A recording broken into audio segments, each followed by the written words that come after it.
আচ্ছা, দেখো আমরা এই স্লাইডে মেটাল কাস্টিং তো করা হয়েছে। তার মধ্যে আমাদের এই এরকম একটা স্কেমেটিক ডায়াগ্রাম ড্র করতে দেয়া হতে পারে। এখানে যে বিভিন্ন এলিমেন্ট গুলো আছে, স্ক্রু, চক, তারপর রাইজার টাইজার, এইগুলার প্রয়োজনীয়তা, ফোর, এইসবের পার্টিং লাইন, এইসবের নেসেসিটি বা কিভাবে তৈরি করা হয় সেগুলা হয়তো আসতে পারে। তারপরে sand casting, different types of sand এর প্রপার্টি হতে পারে। এটাও একটা ইম্পর্টেন্ট, স্যান্ডের কি কি প্রপার্টি থাকা উচিত, সেগুলার পারমেবিলিটি কি, কোলাপসিবিলিটি কি, তারপরে বিভিন্ন টাইপস অফ স্যান্ড, ওগুলোর ডেসক্রিপশন থাকতে পারে। তারপরে pattern is another important issue. প্যাটার্নের প্রপার্টি কি হওয়া উচিত, যেমন প্যাটার্নের ম্যাটেরিয়াল সিলেকশনের সময় এই যে এখানে কিছু কিছু আছে না, এই যে মেশিনেবিলিটি, কি কি প্রপার্টি আমার কনসিডার করা উচিত, কি কি ক্যারেক্টারিস্টিক্স কনসিডার করা উচিত, সেগুলো হয়তো আসতে পারে। যে ম্যাটেরিয়াল আমি উড সিলেক্ট করবো না অ্যালুমিনিয়াম, স্টিল, সেগুলা কি ক্রাইটেরিয়ার উপর বেস করে সিলেক্ট করবো, সেগুলো চিন্তা হতে পারে। তারপরে বিভিন্ন প্যাটার্ন, প্যাটার্ন সম্পর্কে match plate pattern is another important pattern. এই ম্যাচ প্লেট প্যাটার্নটা কেন ইউজ করা হয়।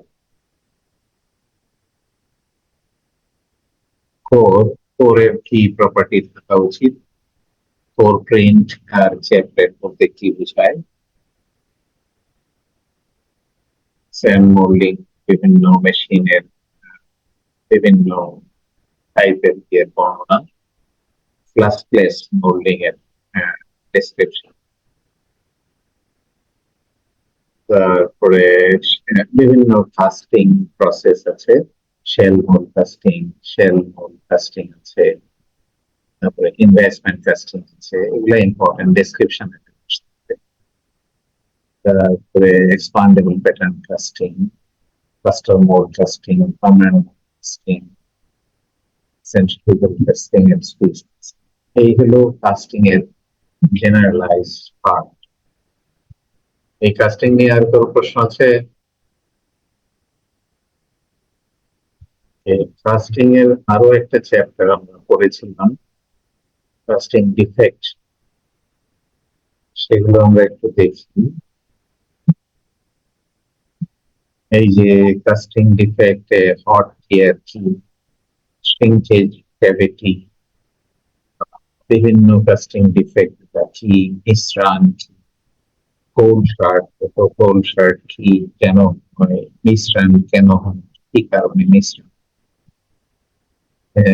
কাস্টিং ডিফেক্টের ক্যাটাগরি করা হয়েছে, 7 ক্যাটাগরি। একটা অ্যাসোসিয়েশনের, টেকনিক্যাল ফাউন্ডারি টেকনিক্যাল অ্যাসোসিয়েশনের মাধ্যমে 7 ক্যাটাগরি ভাগ করা হয়েছে। সেই ক্যাটাগরি কি। তারপরে এখানে একটা বিষয় আছে, চিল। চিল দিয়ে যেমন এখানে পরোসিটি হয়ে যায়, যে জায়গায় থিকনেস বেশি আছে এই জায়গায় শ্রিঙ্কেজ ক্যাভিটি বা পরোসিটি হয়ে যায়। এটা কেন হয় সেটাও ইম্পর্টেন্ট। এটা যাতে না হয় সেটার জন্য চিল ইউজ করা। চিল কিভাবে ইউজ করা হয় সেটা মোল্ডিং এর সময় স্যান্ডের প্যাটার্নের উপরে একটা স্যান্ডের লেয়ার দেওয়ার পরে তার উপরে আমরা চিল্ড একটা মেটালের প্লেট দিয়ে দিই। তাহলে প্যাটার্নটা যখন বের করে নিয়ে আসি, বালির ভিতরে অল্প একটু ভিতরে ওই চিলটা বা মেটাল মেটাল প্যাডটা থেকে যায়। থেকে গেলে তাহলে সে হিট বেশি শোষণ করবে। সো ওই পার্টিকুলার জায়গায় কুলিংটা একটু বেশি, তখন ওই যে শ্রিঙ্কেজ পরোসিটি বা ক্যাভিটি গুলা হয়। বুঝতে পেরেছো চিল কিভাবে ইন্ট্রোডিউস করে? ওকে, এগুলো ক্লাসে পড়িয়েছি। সো এইটুকু হচ্ছে কাস্টিং রিলেটেড। আর কাস্টিং ডিজাইন বোধহয় পড়ানো হয়েছিল, এটা আমরা সিলেবাস থেকে বাদ দিয়েছি। কাস্টিং ডিজাইনের ক্রাইটেরিয়া, সিনথেস, এইসব ব্যাপারগুলো আমরা পড়িয়েছিলাম, সেগুলো বাদ দিয়েছি। ওকে, তারপরে এই হলো আমাদের কাস্টিং। কাস্টিং এর পরে কাস্টিং একটু কথা ছিল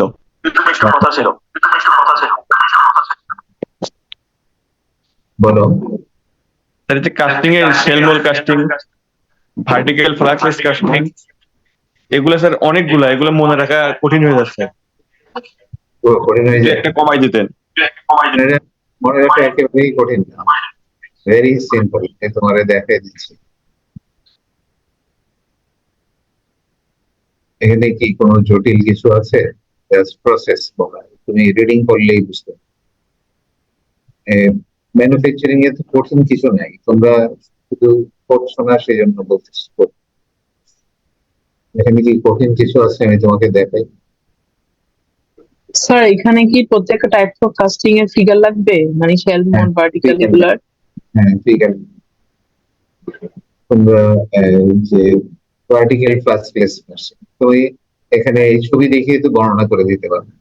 এখানে একটা বক্স আছে, বক্সের মধ্যে এখানে প্যাটার্ন রেখে এর মাঝখানে বালি দিয়ে তারপরে আরেকটা প্যাটার্ন দিয়ে ক্লোজ করে দেবো, তারপরে এই প্লাসটা সরিয়ে দিয়ে এই বক্স গুলো একের পর এক সাজিয়ে দেন। এই ভার্টিক্যাল ফ্লাক্সলেস, ভেরি সিম্পল। তারপরে shell mould casting. Shell mould casting এখানে এই ছবিটা দেখলেই বুঝতে পারবা। এখানে একটা প্যাটার্ন রাখা হবে, প্যাটার্ন রেখে এখানে বালির মধ্যে কিছু কোটিং অবস্থায় থাকবে। তো এটাকে উল্টে দিলে বালির মধ্যে বালির একটা লেয়ার করে দেবে, এটাই শেল। এই শেলটা এরকম দুইটা শেল একসাথে জোড়া লাগিয়ে শেল মোল্ড কাস্টিং মোল্ডটা হয়ে যায়। তারপরে ইনভেস্টমেন্ট কাস্টিং, এখানে ডেসক্রিপশন অনেক আছে, এটা একবার রিডিং করলেও হয়, ছবি দেখলেও বোঝা যায়। তুমি এখানে ওয়াক্স এর প্যাটার্ন তৈরি করে একটা ট্রি তৈরি করবে, এটার একটা ভিডিও দেখানো হয়েছে, ভিডিওটা দেখে ওটা ডিসক্রিপশন দিতে পারো। তো এখানে মনে না থাকার তো কোনো কিছু নেই, তুমি জাস্ট রিড আউট করে। এক্সপান্ডেবল প্যাটার্ন কাস্টিং, এটা একটা ইয়া দিয়ে কি যেন পলিস্টাইরিন বিডস দিয়ে, এক্সপান্ডেবল পলিস্টাইরিন বিডস দিয়ে প্যাটার্ন বানানো হবে। তারপরে এই প্যাটার্নটা আর চারিদিকে বালি দিয়ে ঝুলিয়ে দেওয়া হবে, এখানে মোল্টেন মেটাল ঢাললে প্যাটার্নটা ইভাপোরেট ইভাপোরেট করলেই এই মোল্টেন মেটালটা এই জায়গাটা দখল করে। ক্লাস্টার মোল্ড কাস্টিং, এটার মধ্যে কোনো ছবি নাই, ক্লাস্টার অফ প্যারিস দিয়ে মোল্ডটাকে বানানো। এখানে কিছু কন্ডিশন আছে যে কত ডিগ্রি টেম্পারেচার এগুলো হয়, এইসব কথা আছে, তুমি একবার রিড আউট করলেই হবে। পার্মানেন্ট মোল্ড কাস্টিং হচ্ছে মেটাল দিয়ে একটা মেশিনিং করে একটা পার্মানেন্ট মোল্ড বানানো হয়, এটাই হচ্ছে পার্মানেন্ট মোল্ড কাস্টিং। ম্যাটেরিয়ালটা ভালো হতে হয়, ওটার লাইফ বেশি হয়, মানে মোল্ডিং এর আগে একটা পার্টিং ম্যাটেরিয়াল দিতে হয়, এইসব কথা আছে। স্যার স্যার আমরা কি শুধু স্যার এই যে আমরা কি স্যার শুধু প্রসেসটা পড়বো নাকি আমাদের প্যারামিটার গুলো স্যার পড়তে হবে?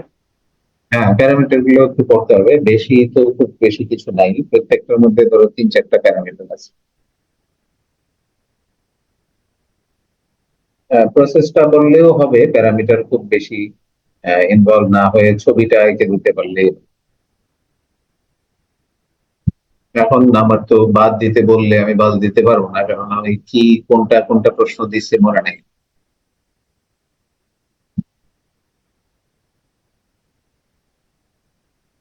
এখন এসে বাদ দিতে বললে তো হবে না। পোস্টিং কি করা হয়ে গেছে? হ্যাঁ, কোশ্চেন অনেক আগে হয়েছে। আচ্ছা, তাহলে কাস্টিং এর এইগুলা হলো। তারপরে আমরা আরো কতগুলা প্রসেস করেছি।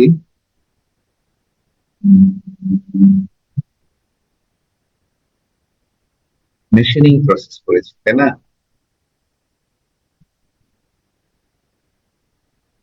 টার্নিং অপারেশনের মধ্যে আমরা এখানে যে স্লাইডটা আছে, স্লাইডে খুব বেশি কিছু নাই, তোমরা এইগুলা দেখতে পারো স্লাইডে। Between the centres power feed দরকার নাই, সাইজ অফ ল্যাব মেশিন দেখতে পারো, টাইপস অফ ল্যাব মেশিনের দরকার নাই,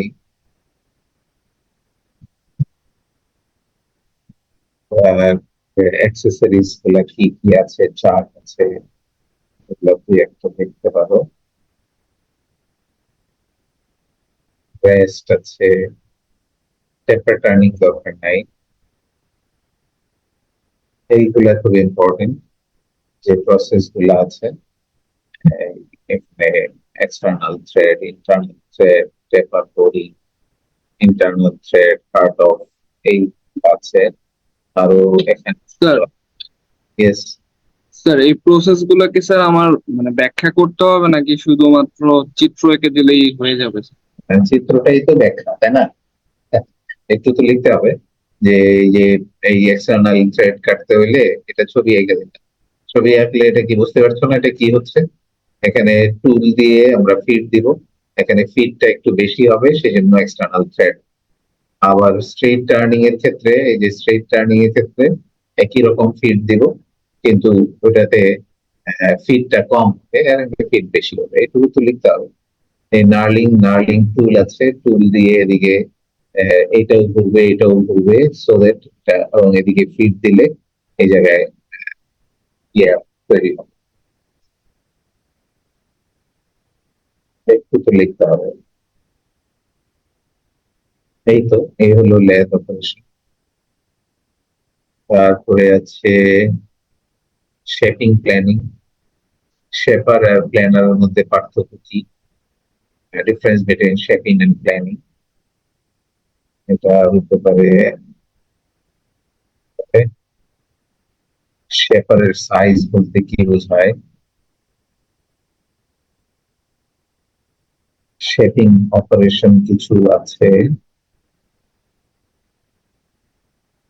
এখানে একটা টুল হেড সম্পর্কে বলা হয়েছিল না, ক্ল্যাপার বক্স টক্স আছে, এই এইখানে শেপিং প্রসেস গুলা ছবি দেখলেই এটা সিম্পল ডেসক্রিপশন দিতে পারো, সেটিং ছবি দেখে বুঝতে পারবা,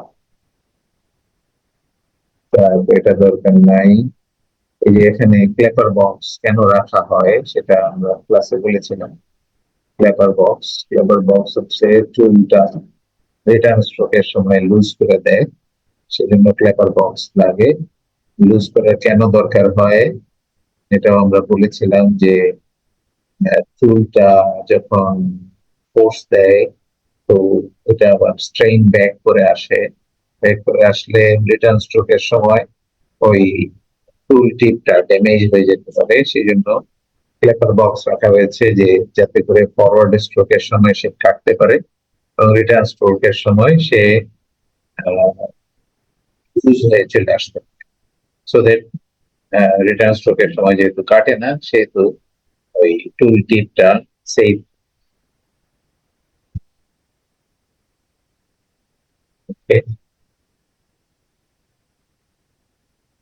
তারপরে আছে মিলিং অপারেশন। ড্রিলিং এ তো তোমরা ইয়া দিছই, তাই না?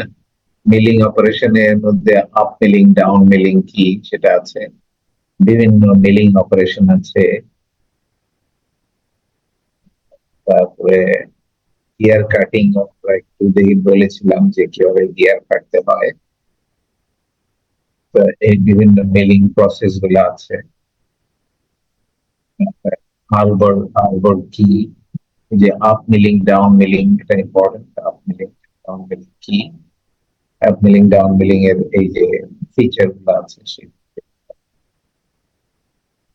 ওকে। হচ্ছে গ্রাইন্ডিং, গ্রাইন্ডিং ও খুব ইম্পর্টেন্ট। এটা সার্ফেস ফিনিশ কি শেষের ক্লাসের দিকে পড়িয়েছি আমরা, কি কি ধরনের অ্যাব্রাসিভ ইউজ করা হয় ফর গ্রাইন্ডিং হুইল।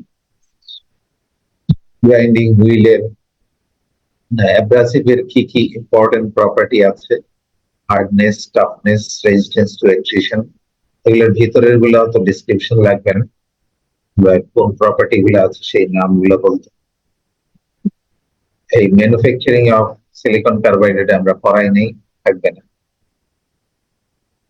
গ্রেইন সাইজও পড়াই নেই, থাকবে না। প্রপার্টিজ অফ গ্রাইন্ডিং হুইলের কি প্রপার্টিজ থাকা দরকার সেগুলা আছে। টাইপস অফ গ্রাইন্ডার এগুলো বলা হয়েছিল, তার মধ্যে সেন্টারলেস গ্রাইন্ডিং আছে, সেই সেন্টারলেস গ্রাইন্ডিংটাও দেখতে লাগবে। বিভিন্ন সারফেস গ্রাইন্ডার আছে, বিভিন্ন টাইপস অফ গ্রাইন্ডার আছে। সেন্টার টাইপ এটা হচ্ছে সেন্টারলেস গ্রাইন্ডিং।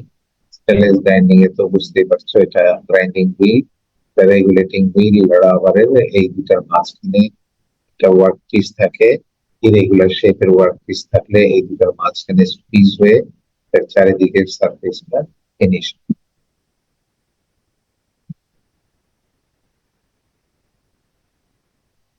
আর ড্রিলিং তো তোমরা পরীক্ষা দিয়েছই। তো এই তো হলো তোমাদের সিলেবাস। স্যার টার্নিং আছে না একটা, হ্যাঁ, স্যার টার্নিং প্রসেস একটা আছে না ওইটা থেকে। Turning process. আচ্ছা টার্নিং ও তো পড়াইছিলেন না ফার্স্টে, ওইটা থেকে হ্যাঁ, ওইটা থেকে কি বলবো? দেখালাম তো, অসুবিধা কিছু না। দেখেছি। স্যার আমাদের কোশ্চেন প্যাটার্নটা কিরকম হবে? কোশ্চেন প্যাটার্ন কিরকম, আমি যেগুলা বললাম না ওইগুলো ওইরকমই প্রশ্ন আসবে।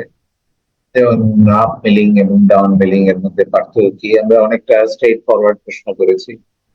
মেটাল কাস্টিং এর সময় চিল কেন ইউজ করা হয়, কাস্টিং এর মধ্যে যে ইয়ে আছে, যেমন ধরো ইফেক্ট আছে, লো হোল কেন হয়, তারপরে মিশ্রণ কেন হয়, এগুলো সম্পর্কে বর্ণনা।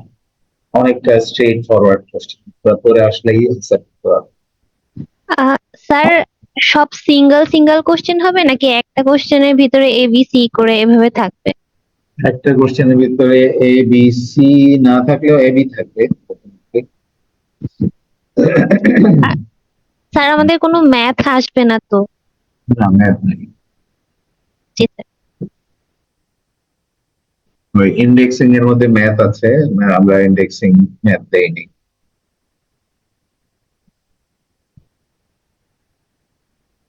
ওকে,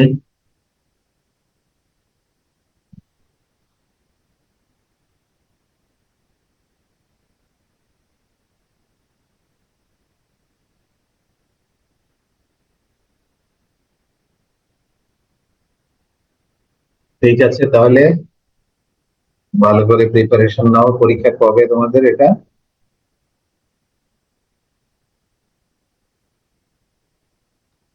স্যার 13 তারিখ।